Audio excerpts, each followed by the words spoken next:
LLB 2027। पहले कुछ basic information आपको पता होनी चाहिए, उस पर हम बात करेंगे। पेपर का पैटर्न क्या है, मार्किंग स्कीम क्या है, तो इस तरीके से रीडिंग कॉम्प्रिहेंशन आपके पेपर में पूछा है तो मैं आपके सामने लिख दूंगा। तो वोकैब में सीयूईटी ने जितना अभी तक पूछा, क्लैट भी इसमें इंक्लूड करो, सीयूईटी पीजी LLB 2027 या फिर और भी लॉ एंट्रेंस एग्जाम की अगर आप तैयारी कर रहे हैं तो आपने बिल्कुल सही वीडियो पर क्लिक किया है, क्योंकि आज के इस वीडियो में मैं बात करने वाला हूं कैसे आप सीयूईटी पीजी LLB 2027 को एस कर सकते हैं। साथ के साथ इससे रिलेटेड और भी जो लॉ एंट्रेंस एग्जाम है, जैसे कि कैट हो गया, क्लैट हो गया, MHCET हो गया, आईलेट हो गया, इन पर हम कैसे कमांड हासिल कर सकते हैं।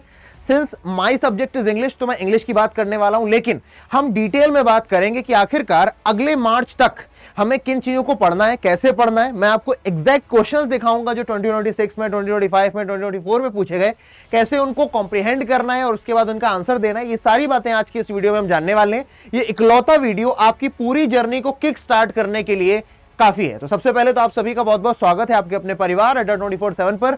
I am your English mentor Aditya, और आज के सेशन में हम क्लैरिटी सीख करने वाले हैं इस एग्जाम को लेकर के, which is CUET PG LLB 2027। पहले कुछ बेसिक इंफॉर्मेशन आपको पता होनी चाहिए, उस पर हम बात करेंगे। पेपर का पैटर्न क्या है, मार्किंग स्कीम क्या है, साथ के साथ कैसे क्वेश्चंस पूछे जाते हैं, ऑफिशियल सिलेबस क्या है, कितने नंबर का पेपर में आता है, वेटेज क्या रहा है, कितने क्वेश्चंस के कितने नंबर आते हैं, कितना डुएबल है, क्या कट ऑफ है, इन पर हम बात करेंगे। और लास्ट में रिसोर्सेज क्या होने चाहिए और कौन से वो 3 ब्रह्मास्त्र हैं जो अगर आप चला देते हैं तो फॉर श्योर आप इस एग्जाम को क्रैक कर देंगे। सबसे पहले बेसिक इंफॉर्मेशन से बात करते हैं। बेसिक इंफॉर्मेशन सबसे पहले हमें पता होना चाहिए कि आखिरकार किस एग्जाम की तैयारी कर रहे हैं। तो ये लिखा हुआ है सीयूईटी पीजी 2027 LLB की बात कर रहे हैं, वो भी है ना।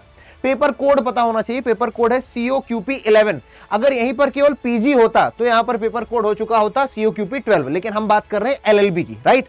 अगला, अगर नोटिफिकेशन की मैं बात करूं तो दिसंबर 2026 में, यानी कि अभी कौन सा महीना चल रहा है, अभी मई, जून, आप जुलाई में अगर ये वीडियो देख रहे हैं तो इट्स ओके, क्योंकि आप अगर जून जुलाई में भी वीडियो देख रहे हैं तो आपके पास 10 महीने 11 महीने हैं प्रिपरेशन करने के लिए, और आपके पास लगभग अभी पूरा साल पड़ा है, आधे साल से ज्यादा पड़ा हुआ है जब आपको नोटिफिकेशन आएगा, और एग्जाम मोस्ट प्रोबेबली हो रहा होगा मार्च ऑफ 2027 में। इसके बाद हम बात कर लेते हैं एग्जाम पैटर्न के बारे में। सबसे पहले CBT मोड में पेपर होगा, यानी कि कंप्यूटर बेस्ड टेस्ट है।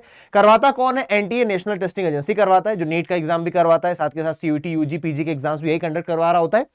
अगर आप बात करें कितने क्वेश्चंस पूछे जाते हैं तो initially in 2022 and 2023 there were 90 questions, sorry there were 100 questions, पर उसके बाद यहां पर 75 क्वेश्चंस कर दिए गए और टाइम आपके पास अलॉटेड था मात्र 90 मिनट का। तो 90 मिनट में आपको 75 क्वेश्चंस करने हैं, जिसमें 5 सब्जेक्ट्स आपसे पूछे जाएंगे, जो भी मैं आपको बताऊंगा। साथ के साथ मार्किंग स्कीम कुछ ऐसी है कि +5 फॉर करेक्ट मार्क्स, ठीक है, एंड -1 फॉर रॉन्ग आंसर। अगर आप सही आंसर दोगे, हालांकि +5 नहीं होना चाहिए, यहां पर +4 होना चाहिए, राइट। अगर आप एक सही क्वेश्चन का आंसर देते हो तो यहां पर आपको +4 मार्क्स मिलते हैं, और अगर आप गलत आंसर देते हो तो आपका -1 डिडक्ट कर लिया जाता है, और वहीं पर टोटल मार्किंग जो हुई 300 नंबर की होगी, क्योंकि 7 चौक 28 और फिर बाकी के बच्चे कितने, 5 20, तो इस तरीके से 300 नंबर का पूरा पेपर आपका बन गया। अब जरा बात करते हैं कौन कौन से सब्जेक्ट्स से हमें डील करना होगा। तो हमें इंग्लिश या फिर हिंदी से डील करना होगा, जनरल नॉलेज है ना, करंट अफेयर से डील करना होगा, कंप्यूटर बेसिक्स से डील करना होगा, जनरल एप्टीट्यूड, और साथ के साथ लॉजिकल रीजनिंग जैसे सब्जेक्ट्स हमें देखने होंगे। अब क्योंकि आप इस वीडियो पर क्लिक इसलिए कर चुके हैं क्योंकि आपको इंग्लिश की स्ट्रेटजी जाननी थी, तो अब यहां से शुरू करते हैं। सबसे पहले तो ऑफिशियल सिलेबस क्या है इंग्लिश का आपको यह पता होना चाहिए, और उसी के साथ साथ मैं आपको वेटेज भी बता दूं। अगर मैं आपको 2022 से लेकर के 2026 तक की पूरी संख्याएं बताऊं, 2022, 23, 24, 25 एंड 26, 2022 और 2023 में यहां पर 100 क्वेश्चंस पूछे जाते थे, उससे बाद यहां पर 75 क्वेश्चंस पूछे जाने लगे। मोटा माटी इंग्लिश का जो वेटेज है वो लगभग 20% के आसपास है। अभी हालांकि 20% से थोड़ा सा घट गया है, लेकिन ये मत सोचिएगा कि अगले साल भी कम होगा। जैसे 2022 में आपसे 25 क्वेश्चंस पूछे गए, 2023 में 20 क्वेश्चंस पूछे गए, सॉरी 24 क्वेश्चंस पूछे गए, 2024 में 20 पूछे गए, फिर उसके बाद 15 क्वेश्चन पूछे गए, और इस बार आपसे 12 क्वेश्चन पूछे गए, है ना। हो सकता है थोड़ा बहुत अंतर हो, है ना, जो संख्या मैंने लिखी है 1-2 ऊपर नीचे हो गया, अदरवाइज यही सिनेरियो 25, 24, 20, 15 और 12 क्वेश्चंस, यानी कि 2026 तक में अगर आप देखोगे तो क्वेश्चंस घट रहे हैं, लेकिन अगर आप परसेंटेज पर जाओगे तो लगभग वही 20% के आसपास आएगा। तो ये ऑफिशियल सिलेबस मैंने ये देखो क्लिप काट करके लगाई हुई है। अगर आप देखोगे तो आपको सिलेबस में इन्होंने बोला है कि इंग्लिश ग्रामर आपने पढ़नी है, इंग्लिश यूजेज एरर्स देखने हैं, जंबल्ड पैरा यानी कि पैरा जंबल्ड, जिन्हें हम रीअरेंजमेंट ऑफ सेंटेंसेस भी बोलते हैं, सेंटेंस करेक्शन हमें देखना है, सेंटेंस इंप्रूवमेंट देखना है। ये दोनों लगभग एक ही चीज है जो ग्रामर की मदद से कर रहे होते हैं, ठीक है।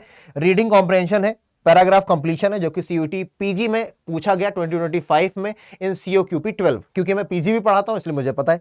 ठीक है, one word substitution, synonym and idioms and phrases, यानी कि वोकैब की जितनी भी चीजें वो पूछी जा रही है। होमोफोन्स नहीं पूछ रहा है, होमोनिम्स नहीं पूछ रहा है, ओडब्ल्यूएस वन वर्ड सब्स्टिट्यूशन पूछ रहा है, अलग से लिखा हुआ है, साथ के साथ synonym, antonym and idioms and phrases. अच्छा, यहां पर आपको काफी ज्यादा पायरेसी, सॉरी मतलब मैं बोलना चाहूंगा कि आपको पारदर्शिता दिखेगी। जो इन्होंने दिया है अपने सिलेबस में वहीं से क्वेश्चंस आए, अभी तक ऐसा नहीं कि आउट ऑफ सिलेबस कुछ पूछ लिया हो। हालांकि सीयूटी यूजी में ऐसा होता है कि आउट ऑफ सिलेबस पूछ लिया जाता है। ठीक है, आपको ये भी पता चल गया वेटेज क्या है, अभी तक कितने क्वेश्चंस पूछे गए। अब जरा रियल एग्जांपल्स देखते हैं कि कैसे कैसे पेपर में 2026 का पेपर है ये, तो इस तरीके से रीडिंग कॉम्प्रिहेंशन आपके पेपर में पूछा है, तो मैं आपके सामने लिख दूंगा कि कौन कौन से टॉपिक्स आ रहे हैं, ताकि आपको यह भी पता रहे कि कौन से टॉपिक्स आपके लिए इंपॉर्टेंट है पढ़ना। यहां पर आप देखोगे तो ये ग्रामर से रिलेटेड क्वेश्चन है, बेसिकली यहां पर वर्ब से रिलेटेड क्वेश्चन आ रखा है, तो ग्रामर से रिलेटेड यहां पर क्वेश्चन आपसे पूछा गया है। पहले देखिए, फिर हम प्लान पर भी चलेंगे। ठीक है, उसके बाद आप यहां पर देखो अलग अलग टाइप के क्वेश्चन है, 2026 2025 के मिक्सअप क्वेश्चन है। यहां पर आपको क्या बोल दिया, अपोजिट बताना है, यानी कि एंटोनिम आपसे पूछा गया 2026 का है ये भी। यहां पर देखो express the sentence appropriate word बताना है हमको, ये क्या है, ओडब्ल्यूएस वन वर्ड सब्स्टिट्यूशन का क्वेश्चन है। Process in which cells from diseased organs are removed and tested, उसे हम क्या बोल रहे होते हैं, ऑटोप्सी बोलते हैं, बायोप्सी बोलते हैं। तो इस बायोप्सी और ऑटोप्सी आप लोग बताते रहिएगा।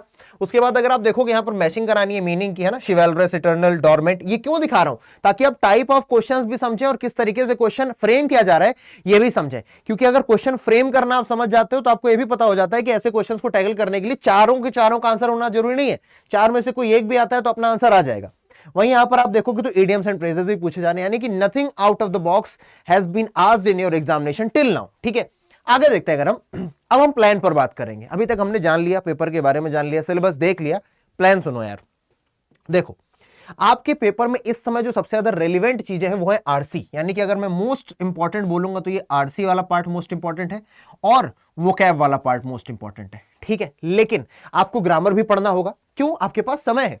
क्योंकि सिर्फ आप, ऐसा नहीं है कि आप सीयूटी पीजी का ही पेपर देने वाले हो, क्या पता आगे चल के आप कोई कॉम्पिटिटिव एग्जाम दो, एसएससी के एग्जाम में बैठो, डिफेंस के एग्जाम में बैठो, तो भी आपके पास वही इंग्लिश काम आएगी जो इंग्लिश अभी काम आने वाली है। और अगर अभी तक आपने देखा, जैसे 2025 में ग्रामर का क्वेश्चन था, 2026 में ग्रामर का एक भी क्वेश्चन नहीं था, है ना, रीडिंग कॉम्प्रिहेंशन थे और सारे के सारे क्वेश्चन वोकैब से रिलेटेड थे। ठीक है, लेकिन हमें ग्रामर पर काम करना होगा। ग्रामर का काम अगर हम करेंगे, ग्रामर पर अगर हम मेहनत करते हैं तो हमारे पैराजंबल सही हो जाते हैं, हमारे सेंटेंस इंप्रूवमेंट सही हो जाते हैं, हमारे एरर डिटेक्शंस वाले क्वेश्चन सही हो जाते हैं, साथ के साथ जितने भी वर्ब से रिलेटेड क्वेश्चन होते हैं, प्रीपोजिशन से रिलेटेड क्वेश्चन होते हैं, वो सारे के सारे हमारे सही हो जाते हैं। ग्रामर में हमें पढ़ना क्या क्या होता है, ग्रामर में मेन हमें पढ़ना होता है पार्ट्स ऑफ स्पीच को। किसे पढ़ना होता है, पार्ट्स ऑफ स्पीच। ठीक है, तो अगर आप अपनी प्रिपरेशन को स्टार्ट कर रहे हो तो आपको अपनी प्रिपरेशन को ग्रामर से और वोकैब से मिला जुला तरीके से स्टार्ट करना है। सबसे पहले आपको इन दोनों का मिला जुला तरीके से स्टार्ट करना है। पार्ट्स ऑफ स्पीच में कौन कौन से टॉपिक्स आप पढ़ रहे होते हो, आप टॉपिक पढ़ते हो नाउन, आप टॉपिक पढ़ते हो प्रोनाउन, ये इंपॉर्टेंट टॉपिक्स है। आप वर्ब पढ़ते हो, ठीक है, आप एडजेक्टिव पढ़ते हो टॉपिक, साथ के साथ आप प्रेपोजिशन पढ़ते हो, आप एडवर्ब पढ़ते हो, आप कंजंक्शन पढ़ते हो। इंटरजेक्शन भी है पर उसे पढ़ने की जरूरत नहीं पड़ती है। साथ के साथ कुछ अलग से छुटपुट टॉपिक्स हो जाते हैं, जैसे कि वॉइस, जिसे आप लोग एक्टिव पैसिव वॉइस बोल रहे होते हो। साथ के साथ आप नरेशन पढ़ते हो, इसी में सब्जेक्ट वर्ब एग्रीमेंट पढ़ते हो, जो कि वर्ब से रिलेटेड ही होता है। ठीक है ना, अगर मैं बात करूं इनमें ज्यादा इंपॉर्टेंट क्या है, तो वर्ब का टॉपिक बहुत इंपॉर्टेंट है, वॉइस नरेशन का टॉपिक इंपॉर्टेंट है, एंड प्रेपोजिशन का टॉपिक काफी इंपॉर्टेंट है, ये मोस्ट इंपॉर्टेंट टॉपिक है। वोकैब में आप बात करो तो वोकैब में आपको सिनोनिम तैयार करने होते हैं, एंटोनिम तैयार करने होते हैं, वन वर्ड सब्स्टिट्यूशन और डब्ल्यूएस तैयार करने होते हैं, ईडियम्स रेडी करने होते हैं। और ये सारे रेडी करने के लिए कोई बहुत ज्यादा दूर नहीं जाना है।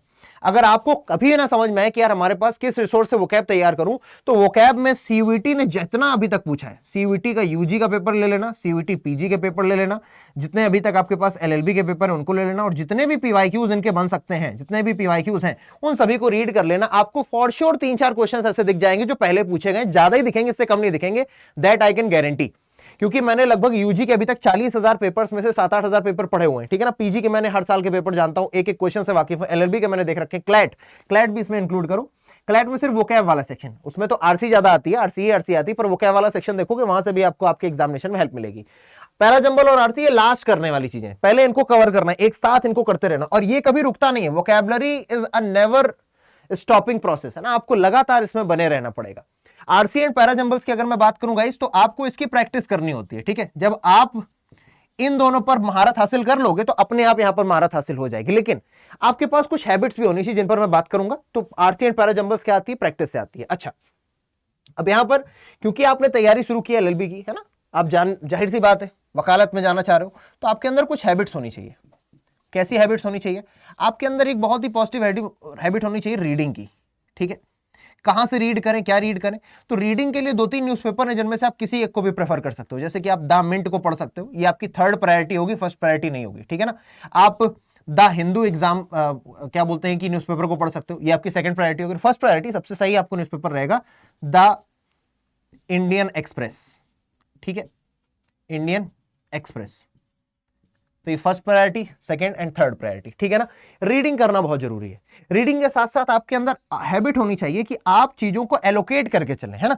आपकी तैयारी में सिर्फ एक सब्जेक्ट नहीं है, देयर आर 5 सब्जेक्ट्स, और आपको उन सभी सब्जेक्ट के साथ क्या करना होगा? जस्टिस करना होगा। अभी से आपको उनके साथ न्याय करना होगा, और वो न्याय करने के लिए आपको आना चाहिए क्या? टाइम मैनेजमेंट कैसे करना है। ठीक है ना। और टाइम मैनेजमेंट के लिए सबसे बड़ी दिक्कत पता है क्या होगी? आपके पास बहुत डेटा है, बहुत सारी चीजें हैं जो आपको यूट्यूब पर मिल जाएंगी, जो आपको बहुत सारे टेलीग्राम चैनल पर मिल जाएंगी लेकिन इन सब में बहुत ज्यादा डिस्ट्रैक्शन भी है। ऐसा कभी हो ही नहीं सकता कि आपने YouTube सिर्फ पढ़ने के लिए उठाया और वो पढ़ के आपने रख दिया हो। हमेशा ऐसा होगा आपने YouTube करने के लिए कुछ उठाया और होगा कुछ। YouTube पर मैक्सिमम टीचर्स ऐसा करते हैं कि फुल कंटेंट नहीं देते। ठीक है ना कुछ वहां पर बचा ही होता है जो रह जाता है। इसलिए आपके रिसोर्सेज भी बहुत सॉलिड होने चाहिए। तो उन रिसोर्सेज के लिए, और रिसोर्सेज ही आपकी मदद करते हैं, है ना। अगर आप गेन करना चाहते हो एक्चुअल सक्सेस, अगर आप वाकई में अपने ड्रीम यूनिवर्सिटी में जाना चाहते हो, है ना, तो आपको सही रिसोर्सेज के साथ चलना होगा, और वो सही रिसोर्सेज आपको यहां से अड्डा की तरफ से प्रोवाइड किए जाएंगे। क्यों और कैसे? क्योंकि अगर आप देखो, जब से एग्जाम हो रहा है तब से हमारा जो ये चैनल ये बना हुआ है, साथ के साथ हमारे बहुत सारे पेड यूजर्स थे, हमारे बहुत सारे ऐसे स्टूडेंट्स थे जो महापैक में एनरोल थे, उन सभी बच्चों ने अच्छा स्कोर किया। ऐसा नहीं हुआ कि किसी बच्चे का स्कोर अच्छा ना हो, बहुत ही रेयर सिचुएशन ऐसी रही, वरना मैक्सिमम बच्चों ने अच्छा स्कोर किया। क्यों? क्योंकि हमने ट्रैक रिकॉर्ड बना के रखा है, ऐसा कैरिकुलम को डिजाइन किया हुआ है। तो अगर मैं रिसोर्सेज की बात करूं तो यहां पर आपको ये सारे के सारे रिसोर्सेज देखने को मिल जाएंगे, जहां पर आपको कॉन्सेप्ट क्लैरिटी दी जाएगी, साथ के साथ पीडीएफ प्रोवाइड की जाएगी जो भी आपको पढ़ाया जाएगा, विचार क्लास नोट्स, साथ के साथ आपकी प्रैक्टिस का जिम्मेदारी हम लोग ले रहे होंगे। Mock test which is most important, pillar of your success in mock test. PYQs and mock test जिसने नहीं किया वो फॉर श्योर एग्जाम में अच्छा परफॉर्म कर ही नहीं सकता। मैं आपको लिख करके दे देता हूं, ठीक है। साथ के साथ बुक्स जो आपकी रिवीजन में हेल्प करती हैं। तो अगर आप तैयारी कर रहे हो एक्चुअल में सीरियस होकर के, तो ये सारे के सारे महापैक्स हैं। जैसे कि अगर मैं बात करूं सजेस्ट करने को, है ना, अगर आपने इतनी बातें सुनी और आपको सही लगी और आप अगर विश्वास कर पाए हो, तो मैं आपको यही बोलूंगा कि आप महापैक के साथ जाइए। या तो किताब वाला ले लो या तो बिना किताब का ले लो, ये आपके ऊपर है। मैं आपको, अगर आपका बेसिक अच्छा नहीं है, आप किताब पढ़ने के आदी हैं, अगर आपको फोमो होता है कि यार मेरे फ्रेंड्स बुक्स पढ़ रहे हैं, मैं नहीं पढ़ रहा हूं, तो आप ये बुक के साथ जा सकते हो। अदरवाइज आप इसके साथ भी आ सकते हो, विदाउट प्रिंटेड बुक के साथ भी, है ना। प्रिंटेड बुक के साथ जाओगे तो भी ठीक है, विदाउट प्रिंटेड बुक के साथ भी बात बन जाएगी। अच्छा, अब क्योंकि आपने यहां तक सुन लिया है तो जाहिर सी बात है आप मेरी पर्सनल मेंटोरशिप भी चाह रहे होगे। तो अगर आप मेरी पर्सनल मेंटोरशिप चाहते हो और इन कोर्सेज पर मैक्सिमम डिस्काउंट चाहते हो, तो यहां पर ये कोड आदि 80 कोड दिया हुआ है, जिस पर आप क्या कर सकते हो, मैक्सिमम डिस्काउंट पा सकते हो। इवन अभी तो कोई समर सेल भी चल रही है, जिसमें 41% का डिस्काउंट आपको मिल रहा है। साथ के साथ अगर आप मुझसे कनेक्ट करना चाहते हो तो ये तरीके हैं जिससे आप मुझसे कनेक्ट कर पाओगे, है ना। This is my Instagram ID, this is my email ID, this is my Telegram channel. तो आप इन तीनों के माध्यम से मुझसे कनेक्ट कर सकते हो। कोई डाउट है कुछ पूछ सकते हो। अब आपके मन में आएगा इन रिसोर्सेस को हम कैसे एक्सेस करेंगे। तो इनको एक्सेस करने के लिए बहुत इजी सा काम करना है हमको, बताता हूं आपको हाउ टू एक्सेस। यहां पर आ जाइए अड्डा 24/7। सबसे पहले तो सर्च कीजिए अड्डा 24/7, ठीक है ना। यहां पर आते हैं, ऑल कोर्सेज का यहां पर टैब दिखेगा। ऑल कोर्सेज के टैब में आपको किधर जाना है? आपको जाना है UG and PG entrance exams पर। उसके बाद आपको जाना है लॉ एंट्रेंस एग्जाम 5 ईयर या फिर 3 ईयर LLB की तरफ। यहां पर आप जाओगे लॉ महापैक, क्लैट, एलेट, है ना, AMU। तो सिर्फ लॉ महक पर जाओ, ये सारे के सारे कवर हो रहे होंगे, है ना। जो यहां पर इसके पहले आप देख लो ना, JMI, PU, ये सारे के सारे लॉ महापैक में कवर हो रहे होंगे, ठीक है। तो यहां पर आपको लॉ महापैक दिख गए, है ना। विद प्रिंटेड बुक्स हैं ये विदाउट प्रिंटेड बुक्स वाले भी हैं, ठीक है ना। अब मान लीजिए आप ये 5 ईयर कोर्स के साथ जाते हैं, आप इसके साथ गए, ठीक है। यहां पर कोर्स दिखा रहा है 20,500 कुछ रुपए, लेकिन कोई डिस्काउंट कूपन कोड पहले से लगा, इससे 12,944 का हो गया। आपको मैक्सिमम डिस्काउंट चाहिए तो आप इसे हटा करके क्या लगा दोगे? आप यहां पर लगा दोगे कूपन कोड की जगह आप यहां पर एंटर कर देना आदि 80, ADI 80, है ना, आदि 80। तो ये अप्लाई कर दिया आपने। जैसे ही आप अप्लाई करोगे, नाउ यू गेट टू सी कि आपने पा लिया है यहां पर 40%, क्योंकि आप अगर फोन पर ऐप से करोगे तो आपको मैक्सिमम डिस्काउंट मिलेगा 41%, ठीक है ना। तो यहां पर आप देख लो, आपको इस तरीके से मैक्सिमम डिस्काउंट मिल चुका है, जिससे सारी पीडीएफ्स, मॉक टेस्ट, उसके बाद आपको किसी भी चीज में एनरोल नहीं करना है।